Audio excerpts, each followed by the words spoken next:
¿Qué tal? Como todos los miércoles aquí en Dominó con Antonio de Turris, analizando la realidad política, económica, social de nuestro país y bueno, de todo lo que podemos abarcar. Así es, Antonio. ¿Qué tal, Ismael? Sí, y que son muchos temas, porque a todo lo que ya había en los últimos días, bueno, se sumó ayer promediando la tarde, esta denuncia que hizo Elisa Carrió por un informe que recibió de un fiscal respecto de cómo, según se dice en el informe, Lázaro Báez habría tratado de destruir, por decirlo de alguna manera, sus cajas de seguridad, y parece que o por lo menos trasladarla, sí, parece que el operario, un arrepentido, seguramente un hombre que debe haberse visto en situación de riesgo después de haber hecho semejante cosa y de haber visto en qué se había convertido todo este tema, terminó por contar, por hablar, y como decimos siempre, los periodistas no podemos condenar a nadie. El periodismo lo que hace es dar un informe, como en este caso lo dio ayer la doctora Carrió, que es una legisladora, muchas veces lo da el periodismo, y después habrá que ver si la justicia, si algún juez se conmueve un poquitito y toma eso para investigar. Hasta ahora no ha ocurrido mucho, la justicia parece que no se ha conmovido demasiado por todo esto, ¿no? Hay pedidos que hizo el fiscal. Claro, hay pedidos del fiscal, Marijuán. Sí, que justamente fue el que parece que tuvo la entrevista con Elisa Carrió. Claro, bueno, después otro tema muy importante que hoy lo vamos a abordar aquí en Dominó con mayor amplitud. Se conocieron datos del mercado laboral, no fueron datos positivos, básicamente porque cayó la cantidad de gente ocupada y también hubo lo que se llama el desaliento en el mercado laboral, es gente que estaba buscando trabajo y que dejó de buscar, se retiró del mercado laboral posiblemente por las pocas chances de conseguir empleo. Ha sido uno de los temas centrales y justamente lo vamos aquí a analizar en Dominó. Otro tema importante tiene que ver con el blanqueo de capitales. ¿Por qué motivo? Porque a diferencia de otros blanqueos, donde la persona decía, mire, yo tengo tanta plata no declarada, ya quedaba blanqueada, pagaba un impuesto y a partir de ahí quedaba regularizado. En esta oportunidad, el blanqueo consiste en que hay que depositar los dólares que uno quiere blanquear, la cantidad de dólares o de divisas extranjeras que quiere blanquear, y la tiene que depositar en el banco y a cambio de eso le van a dar un certificado, CEDIN, o un bono con vencimiento 2016. Esa diferencia es sustancial, porque antes el que blanqueaba se quedaba con el dinero blanqueado y no lo tenía que entregar. En esta oportunidad lo tiene que entregar a cambio de un papel, y hay una fuerte discusión, especialmente con las inmobiliarias, porque como el CEDIN se va a poder utilizar para la compra de inmueble, el vendedor, ¿qué es lo que dice? Yo quiero ver los billetes arriba de la mesa. Pero parece que hay 48 horas, admitieron del gobierno, que pueden llegar a pasar entre que vos me das el papel y... No, mejor, yo te doy el papel. Vos como comprador me das el papel y yo te doy la escritura. Exactamente. Y claro, ahí es donde viene el tema. Ahí son 48 horas para el infarto, digamos, ¿no? Claro. Claro, la pregunta nadie va a querer vender así en esas Claro, la pregunta es si alguien va a entregar la llave con la escritura de la casa que está vendiendo y el comprador le entrega un certificado del Banco Central. Bueno, este es el tema, uno de los temas claves. Y el otro que no entiendo por qué... Perdóname. Sí. Con respecto a esto, a mí me parece que ahí va quedando muy clara una cosa. Se sabe que la plata que está afuera, debajo del colchón, donde querramos, puede haber sido plata mal habida, con lo cual ya la persona cometió un delito, o puede ser plata bien habida, o sea, de un señor que trabajó, que ganó mucha plata, y que para evadir impuestos la escondió o se la llevó. Son dos cosas diferentes. Yo tengo la impresión de que la enorme cantidad, los miles y miles de dólares que hay afuera o debajo del colchón, de gente que se deslomó trabajando y que juntó de a 1.000, o que tuvo la suerte de juntar de a 10.000 trabajando por derecha, y que lo que hizo fue evadir algún impuesto, yo creo que ese tipo no la trae. El que la hizo muy fácil, porque le vino de algún paraíso, y que dijo, bueno, yo tengo 4 y si se me quedan con 2 por el camino, me quedo con 2 y me blanqueo, por ahí sí. Creo que el que la sacó y que el delito que cometió no es haber conseguido esa plata por izquierda, sino no haber pagado impuestos, en estas condiciones no me imagino que alguien la pueda traer. Bueno, quédese en Dominó, estos temas vamos a abordar hoy. Aquí, sobre todo, ¿qué está pasando hoy en el mercado de trabajo? ¿Por qué hay menos gente ocupada? ¿Qué está pasando? ¿La economía puede reactivarse? ¿Puede volver a generar empleo? Estas incógnitas aquí en Dominó.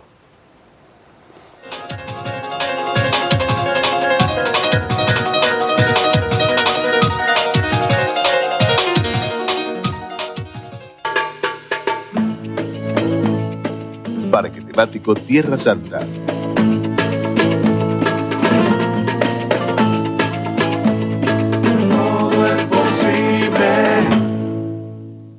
Había una vez un municipio que soñó con tener más y mejor seguridad y diseñó, creó y puso en marcha 3 centros de control de operaciones que monitorean 200 cámaras las 24 horas del día, los 365 días del año, apoyados por 50 móviles policiales exclusivos de y para la comuna. Un municipio que soñó. Y juntos lo hicimos realidad.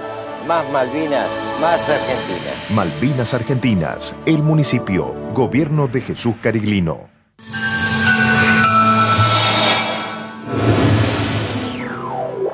UMED, tu derecho a la excelencia. El gobierno municipal de La Matanza se ha propuesto desde su inicio gestionar para el conjunto de nuestra sociedad, dando respuesta en forma planificada a las múltiples necesidades del distrito y de nuestros 2 millones de habitantes. Matanza avanza.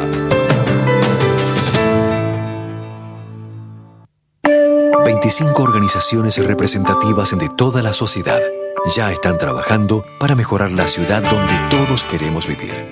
Consejo Económico y Social de la Ciudad de Buenos Aires. www.consejo.gov.ar.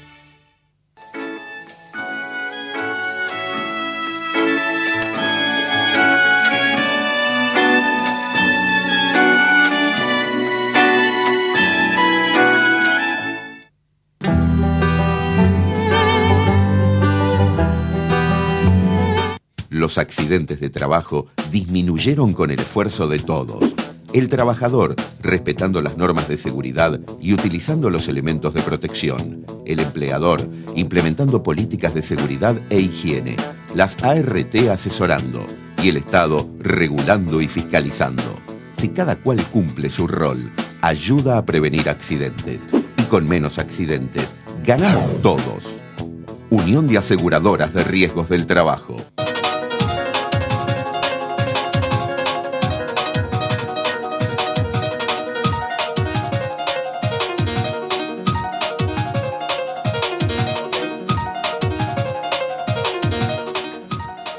Bueno, estamos con Daniel Nieto y Javier Lindenboim, son 2 profesores de la Universidad de Buenos Aires, justamente para analizar este último informe del INDEC que dijo que hay menos gente ocupada y también que cayó la población activa. Esto significa que hubo gente que se retiró del mercado laboral, posiblemente por las pocas chances de conseguir empleo, porque no olvidemos, tenemos una economía que está bastante frenada. La inversión no solamente no está creciendo, sino que en muchos rubros está cayendo, especialmente todo lo que tiene que ver con la construcción y el sector inmobiliario. Y bueno, y se plantea esta realidad y hay mucha discusión sobre qué perspectiva puede llegar a tener el mercado de trabajo en el próximo periodo. Lindenboim. 2 cosas. Primero, si yo no estoy equivocado, creo que es la primera vez en estos 10 años que hay un descenso, aunque leve, de lo que los técnicos llaman la tasa de actividad, que es la suma de los ocupados más los desocupados respecto del total de la población. Ese porcentaje se lo llama así. Eso efectivamente hay altas probabilidades que esté originado en las razones que se pusieron ¿No pasó recién. eso en la crisis del 2009? ¿Con la recesión? No hubo descenso de tasa de actividad. Tampoco hubo ahí, a pesar de que fue una recesión muy fuerte. Sí.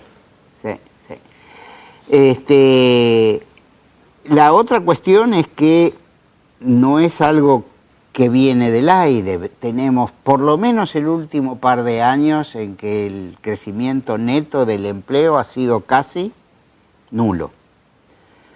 y estamos entonces por debajo de los requerimientos para dar trabajo a la gente que naturalmente se va incorporando en cada momento. Yo creo que todo este panorama, sumado a la verificación de que tenemos posibilidades de desaliento, tenemos leve aumento de la tasa de desempleo, tenemos aumento de la tasa de subempleo, tenemos una reversión de lo que fue bueno, la caída de la proporción de asalariados desprotegidos, se llama habitualmente trabajo en negro. Todos estos indicadores, desafortunadamente, este comportamiento se parece bastante a lo que conocimos en los años 90. Eso solo ya creo 90 que... decía en la segunda mitad de los 90. En la segunda mitad de los 90, en la primera... En realidad el término de la primera mitad de los 90, en el año 95, ya en el 94 habíamos pasado el 10% de la tasa de desocupación. Lo que quiero decir es que a veces uno construye socialmente imágenes que ciertos datos obligan necesariamente a que reflexionemos con un poco más de tranquilidad si los relatos, se dice ahora, se compadecen o no se compadecen con las cosas que están ocurriendo. El diagnóstico es impecable, Lindenborg. ¿Cuáles serían las causas? ¿Y existe el análisis sereno que usted plantea en quienes tienen que tomar las decisiones?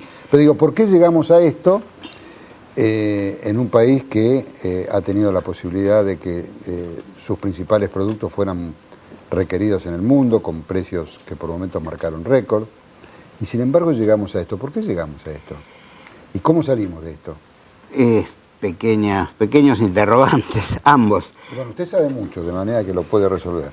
Lo puede explicar, por lo menos. Yo creo que el funcionamiento de la economía tiene varios elementos. En Argentina se ha sostenido en los últimos años que el único virtuoso de los grandes agregados económicos era el consumo.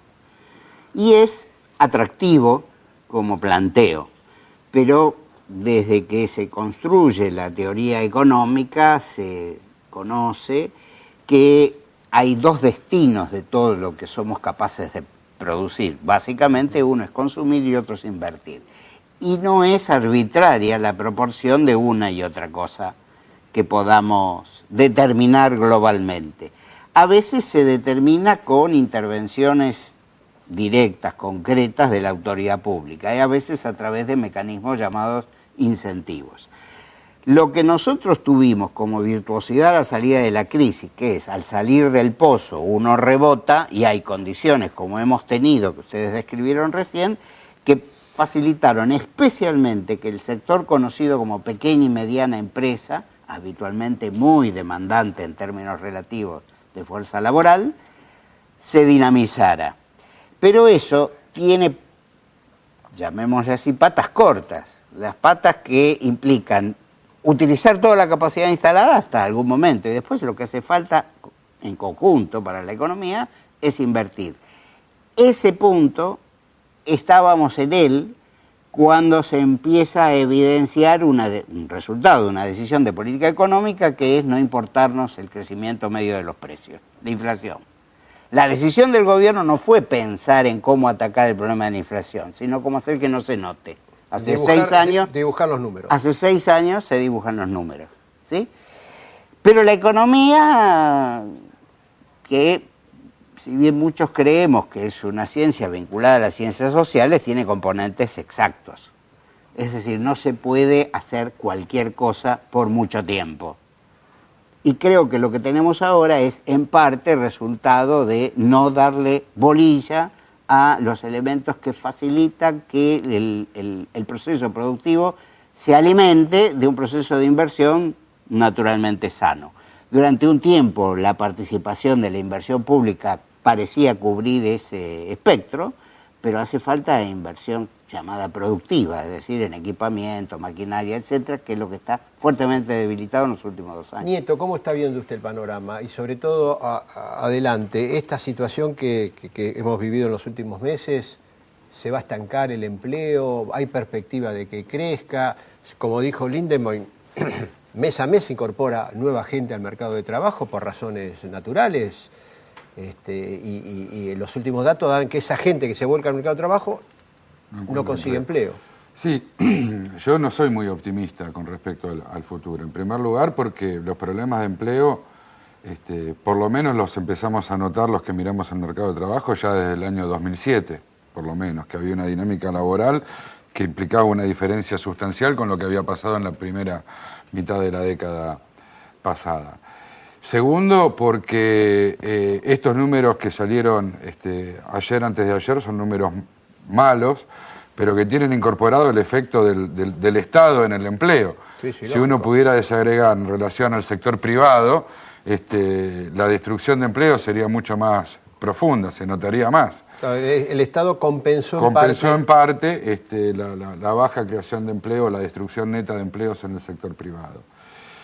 El tercer elemento a considerar es la calidad del empleo. Digamos, uno de los elementos que aparece, y sobre todo en el último año y medio, es esta ruptura en la tendencia de una mejora en la calidad de los puestos de trabajo, que se nota en un incremento nuevamente de los asalariados no registrados sobre el total de los asalariados, pero también una combinación de dos indicadores de empleo muy malos, que son el empleo de pocas horas en relación de dependencia y no registrado.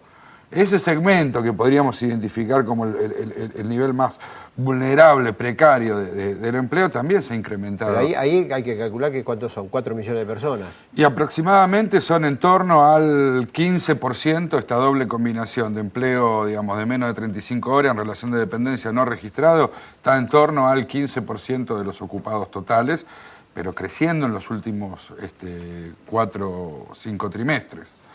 Entonces tenemos una tendencia ya más larga que nos indica que se rompió la tendencia de fuerte creación de empleo de la primera mitad de la década. Segundo, que el sector privado muestra una dinámica muy pobre en generación de puestos de trabajo. Y tercero, que la calidad del empleo comenzó nuevamente a deteriorarse.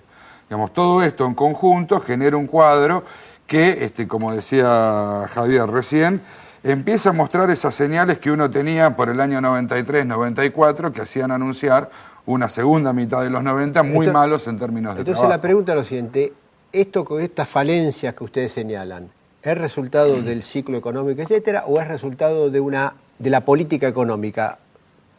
Porque esto es muy importante, porque de golpe uno puede decir lo siguiente, bueno, estamos mal porque hay una situación internacional muy desfavorable, esto nos golpea por acá y todo lo demás, y por mejor que instrumentos que yo voy a pasar por una turbulencia. ¿O esto es el resultado de que se han equivocado en la política económica o no le han prestado atención a esta situación? Desde mi perspectiva ha habido errores importantes en materia de política económica, pero lo más paradójico es que muchos de esos errores de política económica fueron justificados en su momento en el sentido de que por lo menos iban a dinamizar el mercado de trabajo. Por ejemplo, ¿qué medidas? Y por ejemplo las medidas de alentar el consumo más allá de las posibilidades de expansión real de la economía y que eso generase inflación.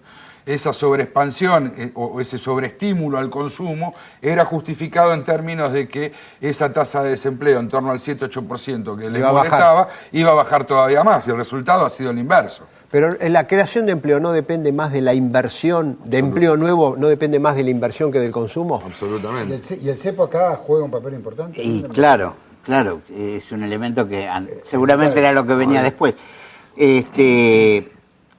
Pero también el cepo en sí es perturbador, pernicioso según mi punto de vista, es una decisión de desesperación por o no querer identificar los problemas o no querer afrontarlos y querer seguir dando la vuelta por un lado equivocado.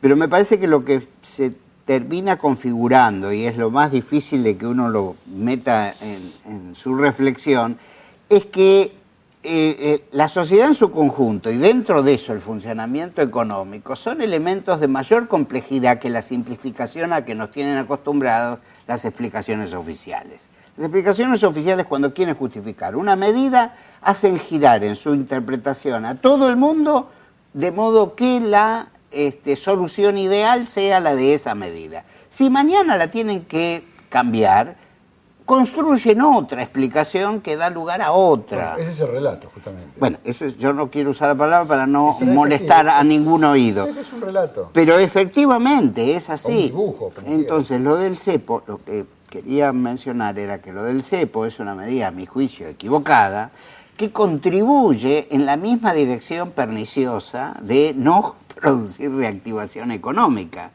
porque se agrava la evasión, etcétera. Y bueno, puede ser que, como decíamos hace un rato, haya medidas aún más insólitas, pero lo que creo es que desde el punto de vista de la creación de riqueza, la variable inversión la necesitamos imprescindiblemente. Hay quien cree que la no inversión decidida por los empresarios se puede mágicamente construir de cualquier otra manera. Yo creo que en el capitalismo no es cierto que así pueda hacerse.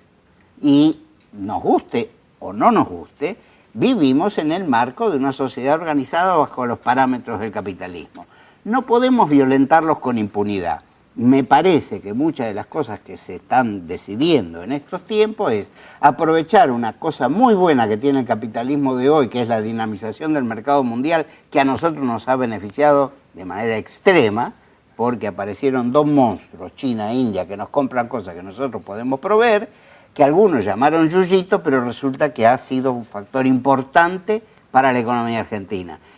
Pero con eso solo no resolvemos el problema porque transformamos a la Argentina en un país proveedor de materias primas, como decimos que queremos no ser. A eso iba yo.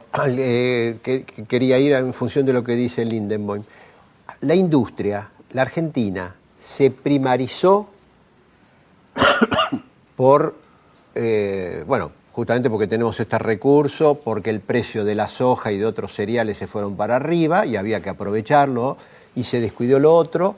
Y hoy el sector, digamos, agropecuario, ¿puede generar los puestos de trabajo que no está generando la industria? No, el sector agropecuario en términos de empleos directos no es un gran generador de fuentes de trabajo. Cabe decir que en los últimos 30 años tampoco ha sido la industria gran generadora de puestos de trabajo directos. En realidad, los dos sectores construyen cadenas de valor que entraman un conjunto de actividades que generan en general empleo en los servicios. Pero yendo a tu pregunta concreta, la estructura productiva que tenemos hoy es la misma que teníamos en los años 90.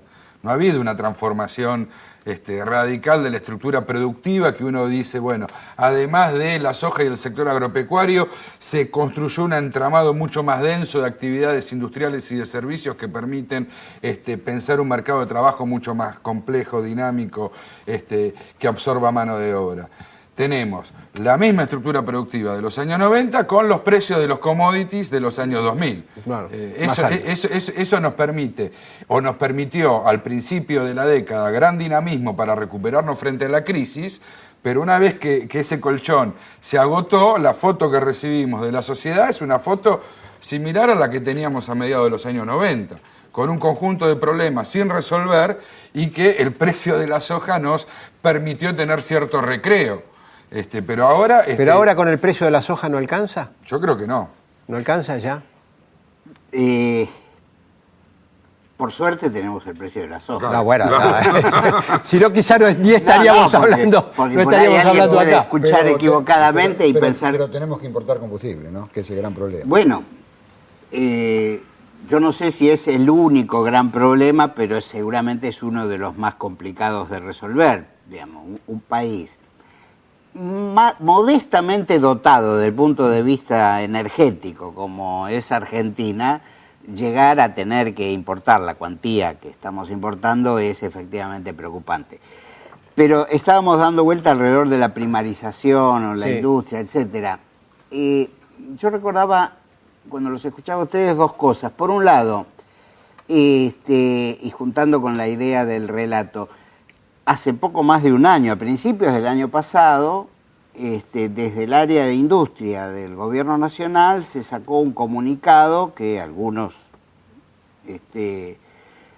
identificamos como más que erróneo, que decía que en este proceso reciente se habían creado 1.300.000 puestos de trabajo. Cuando pusimos los datos sobre la mesa, resultaba que ese era el total de empleo que había en este momento, no lo que se había creado. Entonces, era el stock. Era el stock, no era lo que había crecido, porque si no habríamos empezado en cero, cosa que no era así.